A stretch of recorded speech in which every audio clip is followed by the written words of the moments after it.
Hey guys, what is up? Pat here with an all new video. Today we have on Mikey B. He is a technician from my work. I've known him for years now. I wanted to have him on because he's someone who's very inspiring in my life, who's always motivated me to save money, get towards my goals, reach everything that I need to in terms of, let's say, buying property or just saving as much money as I can so that I can be financially independent. I wanted to have him on especially to try to share a message in the community and helping people to realize those goals. He's someone who has always been straight edge and he's always been positive thinking. So I wanted to have him on, ask him a couple questions, how his life has been, where he's come from, his upbringing, and have him share that story with you guys. My name is Mike, like he said, and I work with him. And yeah, I've been working very hard for at least the past 10 years, pretty much ever since I turned 16, trying to achieve all my goals. And I'm a really motivated guy. I really want to achieve everything that I've set out for myself. And so every day is just a new day of trying to be better, seeing how I can make more money, how I can do things to make my goals come faster. And I just keep going and going and going. For a while there, you were working like multiple jobs too. I think you still are. Like you never stop. Well, for the past 8 years, I was working minimum 2 jobs. So I had my dealership job and I was working with you. Yeah. And both jobs were kind of like, I'd be doing my full-time 8 to 5 and then 40 hours a week. And then I'd be doing an extra 20 hours at my second job just so I can keep everything rolling. Because I have this mentality of, when I want something, I don't ask myself, okay, how can I cut out something so I can save for it? It's always like, okay, how can I make more money so that I don't have to cut on other things? Yeah, 100% agree. To get to where I want to go. Yeah. I think it's a much better way to look at things because it's instead of having to cut out and being a little bit less proactive, you're trying to be as active as you can and work as much. And like it doesn't have to necessarily be like physically or whatever. Like you could be like I know you were doing like teaching at some point. Yeah. All those kind of things are like basically ways that you can, as much as you can, just maximize profits so that you can exactly like set out what you want to do. You know what I mean? And I think you're someone I know personally myself who has always had like, okay, like how can I make that next step happen? How can I keep it going? Like before, like I had any savings, I used to like see Mike at work and he was like, oh, yo, I'm saving up all this money to buy a house. I'm like, shit, like I got to get on that grind. I got to get like, yo, what do you do, Mike? Like, and he's just no problem, shares the steps. What does he do? And then it's just like carbon copying, like, okay, I can do this myself. It's just about putting in as much as I can, trying to minimize like the amount of downtime. Like instead of coming home and watching Netflix for 8 hours, okay, well I can go out, do a second job or whatever. Like I was doing like DoorDash for a little bit, all kinds of stuff. Like there's money online that I make. And it's all about just as much as you can because while you're young, I think it's the best time to do it because even like people like us at like 40 or 50, like we're not going to want to do this. Exactly. You know what I mean? It's going to be like insanely hard. And the competition is going to be a lot higher. Mm-hmm. Whereas like when we're 30, we're still young, active. Like you can do whatever you want. You're not 30 yet though. I just turned 30. Oh, there you go. But like you said, everyone says the secret is to start young, you know? Yeah. So from the time I was 22, 23, it's like, okay, I need to make as much money as I can. I was surrounded by really good people who taught me that I need to save money because when I was younger, all I did was spend. I wanted to buy everything I saw. Yeah. And they really got me in the mentality of saving my money. Mm-hmm. And then with that, I just put in my grind and okay, the same thing. Let me do some skip the dishes, make some extra money so I could put some aside, put some more aside, save it all up. And when you start seeing your money adding up, it just makes you want to do more. Yeah. I agree. The results are more motivating than anything. Yeah, I agree. I mean, now like you look at like fast forward years later, you have a building. It's already been like 3-4 years. Almost 4 years now. 4 years now. So now it's pretty soon you're gonna go for the second one. Yeah. Tic-tac-toe, and it's not stopping from here. No. But what about like for the people who don't know you, like where you came from a little bit of like back then or like your upbringing? Basically my upbringing was very, I'd say strict. I grew up in a single parent home, so it was me, my mom, and my older brother. Yeah. And she didn't have like this high paying job, so it was really hard for her growing up. So the whole time growing up, all we knew is, mom doesn't have money, so we need to live as minimalist as possible. So we would just, I had one pair of shoes, I had no clothes, like, thank God I had a school uniform that I could just wash and reuse. Yeah, for because real. if we had to wear other clothes, I'd have nothing to wear. I was on the basketball team. I didn't have basketball shoes. I had the same shoes that I wore to school. I would wear outside as winter boots. I would wear in the gym as basketball shoes. And even one of my basketball coaches saw me and said, "This is crazy." Like, she went and bought me a pair of shoes so I could play basketball, because she saw that I worked hard. I didn't have the right shoes. Yeah. But you practiced so hard, like, you deserve a pair of shoes. I'll never forget her. Bought me a pair of shoes. So we grew up with that kind of like struggle, Sometimes the lights would be off because she couldn't pay the hydro bill. So it's just growing up poor, like obviously Canadian poor, not like really poor, but growing up Canadian poor, you just, as you get older and you see your other friends, like their parents are successful, they have everything, their parents buy them everything. That's what made me want to spend. The minute I got money, I'm trying to catch up. But then it's really as I got into my 20s that I buckled down and people really started showing me how to save. And that puts you in the motivation of, I never want to go back to where I came from. Right. So I'm going to grind as hard as I can to make sure for me that I'm going to be successful. And for my kids that they have the best life possible as well. Yeah. I don't want to see my kids doing homework under a candle. Yeah, I agree 100%. I mean, I think in a way too, going through struggles like that as like while you were younger, if you reflect back, it's probably what helped you to get to the point where you are now. Whereas like that fire burning inside, where in the sense, like you said, you never want to go back to what you had. So, I mean, you had to go through that to get to where you are now. So I think in life, the place that you are, everything happens for a reason, and you get to a certain place in your life because just of those things, of those trials and tribulations that you get through, and that really defines you as like who you are as a man. You know what I mean? Like it's not really just like, okay, well, I had it hard growing up, and that's like the fault of like whatever, and now I'm just gonna keep going the same. Like, no, you chose to break free of that and say, okay, how do I never go back? Yeah. Instead of saying, okay, I can live minimalist, no problem, but it's not going to be what I really want. Yeah.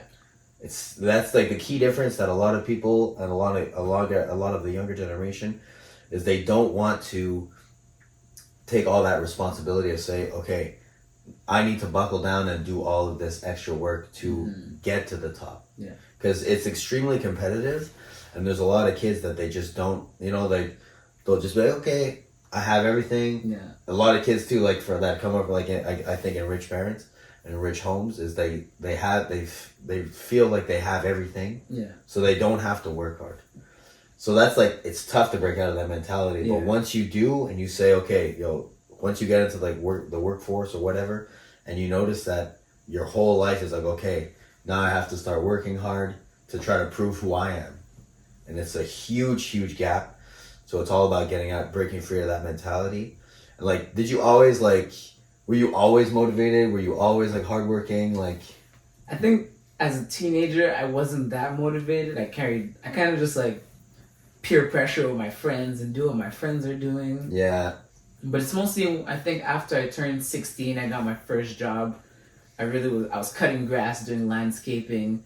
Then the next summer I was helping with the summer camp. And helping out with kids. Yeah, I worked a lot with kids growing up.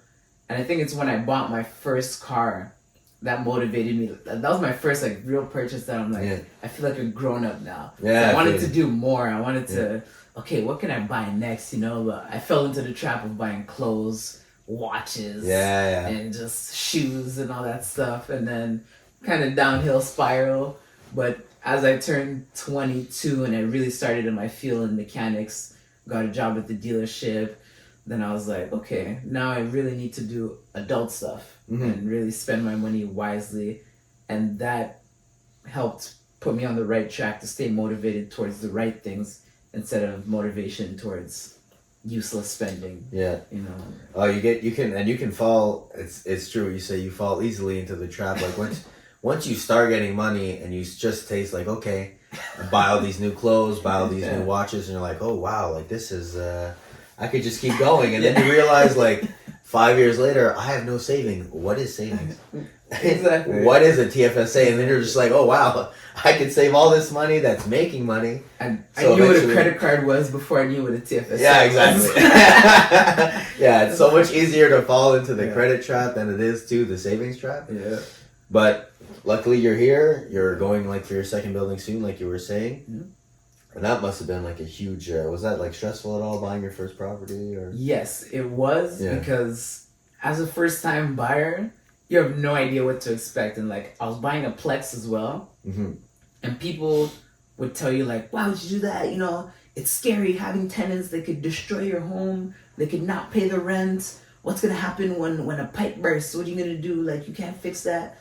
So it's all these things in your head about like challenges of owning a duplex, but nobody talks about the benefits down the line of having a Plex, and when it's paid off, that can be your retirement. Like, of course they're paying rent now and you have to pay your mortgage, but when the mortgage is done and now all this rent is coming in with no mortgage, now why do you have to work anymore? Like, if you have multiple incomes as well, like, if you have like, I know like down the line you're thinking of having like multiple buildings. Yeah, if you along that line. Like if you think about it, if you have just 3 buildings and they're finished paying off, and you have 2 units in each, each building could be bringing in $3,000 a month. That's already $9,000. That's more than what we're making at our jobs now. You know, $9,000 a month. Yeah, hard. And then you just pay your property taxes, renovate a bit. Who needs to go to work now?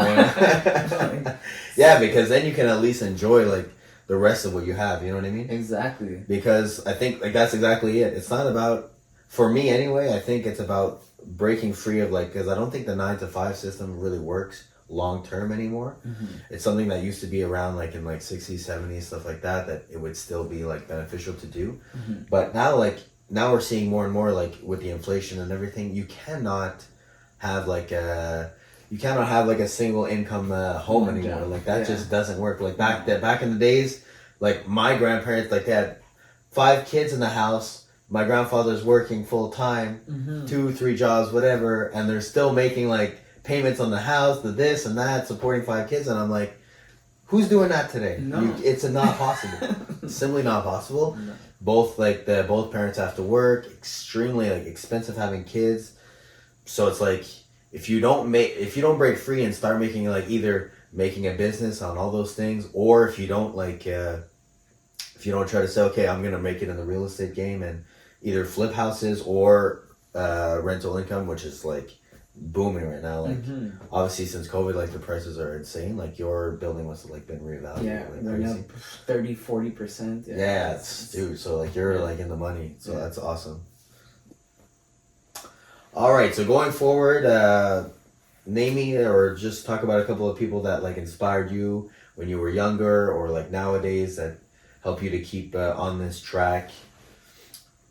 I'd say I have a lot of people that inspired me. All the people that led me to where I'm going, you know, like at my church especially, there's ladies, Alvina, Raza, and they really like sat me down when I was 22, told me this is what I need to do to start saving. You know, they came to my house, opened me a TFSA account. Oh, wow. They got me started, okay, you're going to put this much per week, you're going to do this. And every week they'd see me, they'd be like, did you save? Are you putting it aside?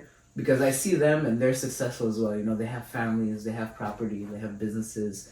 So seeing that really like makes me feel like if they can do it, I can do it too. You know, my boy Warren, he's another tech at BMW. He's like the shop foreman now, you know, and he went to the same mechanic school that I did, and he's got house, family, super nice cars, you know. Yeah. And like you just look at these people and you're like, yo, if they could do it, I could do it too. So it's like it's not like I'm just moving forward and I don't see what my life could be, because I see these people, what they have, how they've done it, and I'm like, yeah, if they can do it, then it's very, very possible. Yeah, exactly. As well. It's all about the work. It's all about the work. Just got to put in the work, you know. I see my friends, my best friends, they're doing the same stuff as me, you know, working 60 hours, saving up. My best friend bought a duplex too, you know, so it's like seeing his grind, trying to match our grinds, trying to get everything going. It's really fun. having all these motivational, inspirational people around you to really keep you on track. I think it's true too that the more that you're gonna like grind or like that you're gonna develop this kind of like mindset is that you're gonna eventually surround yourself with those kind of people that it's gonna fall into place. Mm-hmm. Either the people that are gonna stay in your life are gonna be those kind of people that are gonna be on the same set as you, because like people like us don't really have, not that we don't have like the time, but like we're so like proactive with our time that it's tough for like people that aren't in that set that are gonna like stay up to date with us or like stay in the focus. Like very, very rare that happens. So I think it's great, like, and especially that you were saying that they came to your house, helped you open the like, and that reinforcement of like asking every week to make sure that you make it. You know what I mean? To like not just like leave you hanging, and not just like, okay, step one is this, and like go on your own. Yeah. You know what I mean? Like that positive reinforcement really, really helps to like solidify the movement going forward. I think that's great. I think like it's a great community too you have like in the church. Like it seems like a lot of, we saw them yesterday, we went to play basketball together. And they seem like a bunch of people who just like, you know, are trying to help each other out. It's not just a question of like, you know, seeing each other every day or whatever. It's more about like, okay, how as a community can we like move forward? This person needs help. Okay, we're going to all like move to go help them out. It was a great time. We had a lot of fun. And like, what are like some of your goals going forward? Like, do you have any other like things you'd like to accomplish, or is it more like all in the same set? Now it's more like doubling down on my grind and also learning. Like I want to get some books and read more into how I can, just expand and invest in different stuff, and not just all into real estate, but like try to, you know, expand and get some more property while also try to get some more like passive income. Yeah. So that even if like, let's say one day I do get hurt and I can't go to work, I have money coming in, you know. It's all about planning for those moments in your life where I might not feel like I want to work. Maybe I want to go on vacation for 6 months. Yeah. And I can tell work, you know, I want to take a 6-month break and I'll be good because I have other income coming in. But also doubling down and trying to get more plexes, because I'm really thinking about retirement.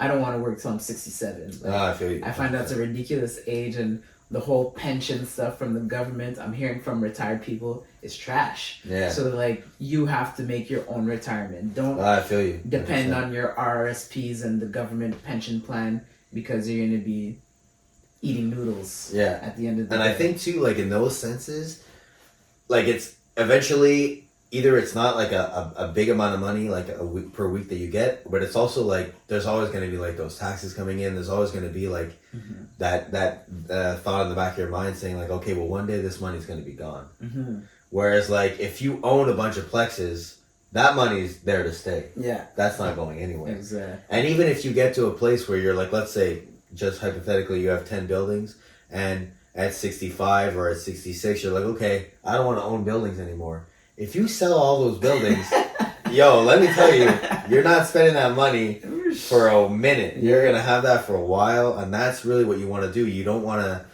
you want to break free from the system and not just be in the sense, okay, well, no, if you have like a good pension plan and this and that, it doesn't work anymore. Like all those systems that had in place, they're not really for like this mass population that we have, and it doesn't work in today's age with the inflation that we have. So I think going forward, I think you have like the best idea, and that's why like I started getting on that grind years ago of just saving as much as I can, being as liquid as I can too. That's something that's very important. So like I used to have like $1,500 in my checking account, but it's all good and well that you have $1,500 in your checking account, but your money's just sitting there. It's not making money. Yeah. So like investing into like, I have like stock options, TFSAs, I have money in crypto, all kinds of stuff like that you try to stay as liquid as you can. You just pay your bills, and everything else is just making money on the side. Yeah. If your money's not working for you, it's not doing anything. Yeah. Going forward, like it's tough to actually like have anything else, you know what I mean? Like if all my divested money is actually making like $1,000, $2,000 a month, that's just like added bonus that you didn't do anything. Yeah. I just put that money there. Exactly. Instead of having it in your checking account. And budgeting helped me a lot. Like I started budgeting when I was 22. And even if you're not making a lot, you're making $500, $600 a week, you can literally just on my phone and open my notes app and write down everything I have to spend, all my bills, put that aside, boom. Okay, now how much is left? Now I want to put this much in my savings every single week, or every paycheck. I want to put this much in my savings. I want to put this much in my savings, and this is how much I'm going to spend. I used to give myself $75 per week. That's it. That's for food, activities, movies, whatever you're gonna do. You have $75. Spend it wisely. If you overspend, guess what? Next week you have 60. Yeah. And you have to. And that's one thing that a lot of people don't do is you have to be accountable and take accountability on yourself, because if you don't, and that's the great way to look at it, if you, like, let's say you overspend one week, well, you have to punish yourself the next week. And don't go like, okay, well, it's still 75, but I'll be careful. No.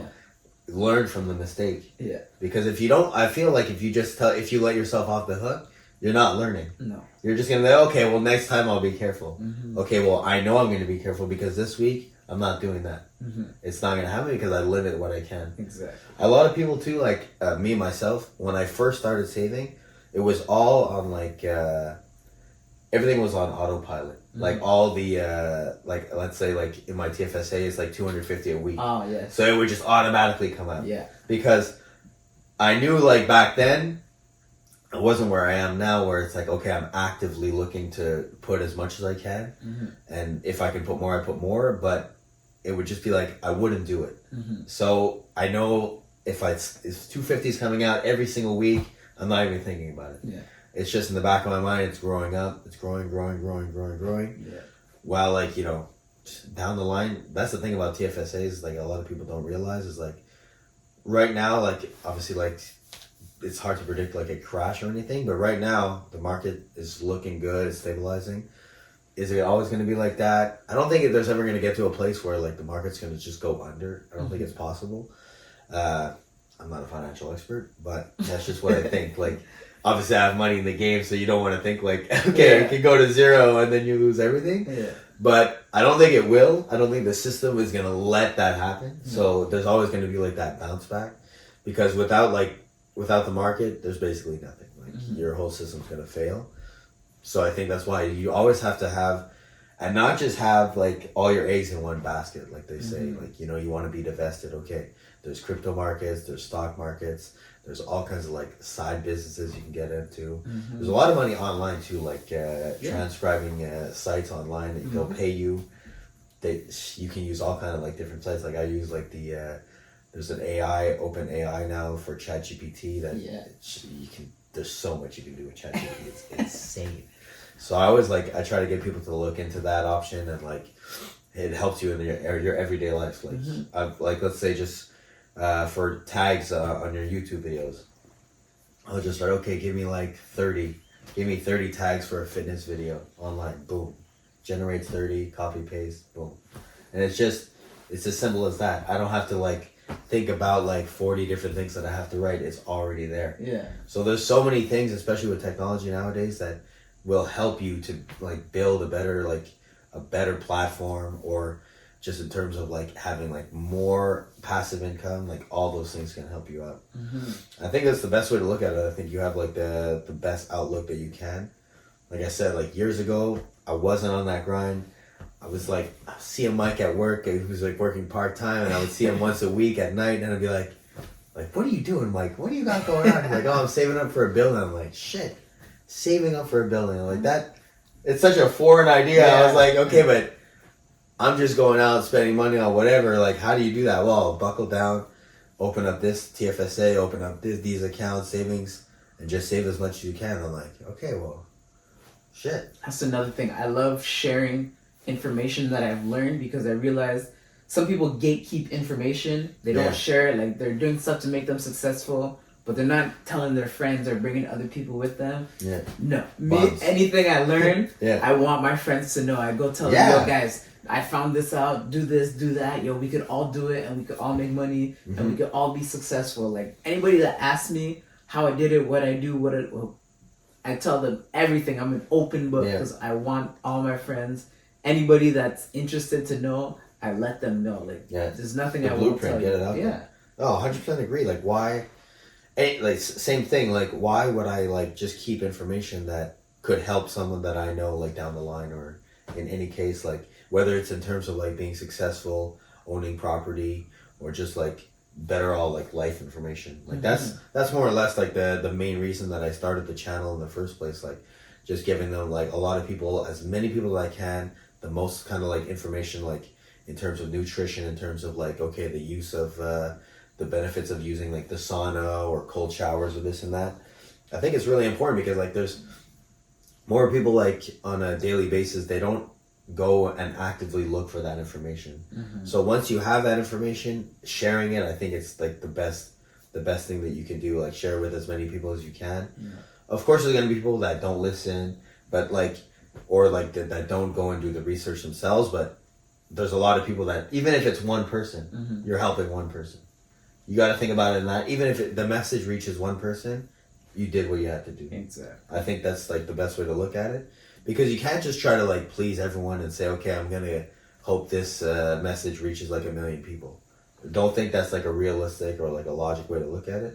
I think you go with the best foot forward, just trying to help as many people as you can, whether it's 1, 10, 15, 1 million, whatever the number is. You're doing your part in that regard, and in trying to help as many people as you can. Yeah.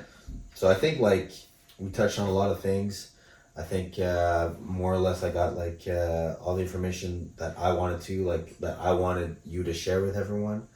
So maybe just a last little like, what can you share with people that they can maybe like try to keep as like a good advice to maybe like have like their best foot forward? Stay positive. Like when you're going out in your daily life, stay positive, keep a good attitude, be nice, be kind to people around you, because everything you put out, I believe, will come back to you. If you put out positive energy, people will come back with positive energy to you, and it'll just get you so much farther. You might be kind to somebody once and they come back later down the line and they have something extremely key and critical for you that really pushes you over the edge. They might just have one piece of information for you or one way to help you, and don't burn any bridges, like be kind to everyone, put out those vibes, stay motivated, and everything you do that you put in, they say you'll reap what you sow. So the more work you put in, the more you're going to get back from it. And stay motivated, stay kind, stay happy, you'll be good. Bet. All right, well, I had a great time. Yes, I think we had like a really, really fun experience of getting that message out, sharing a lot of things, like things that I didn't know. Like I've known you for a while, things that I didn't know about Mike that I learned today. So I had an awesome time. Hope Mike did too. Yes. Stay hungry, guys, and get out there.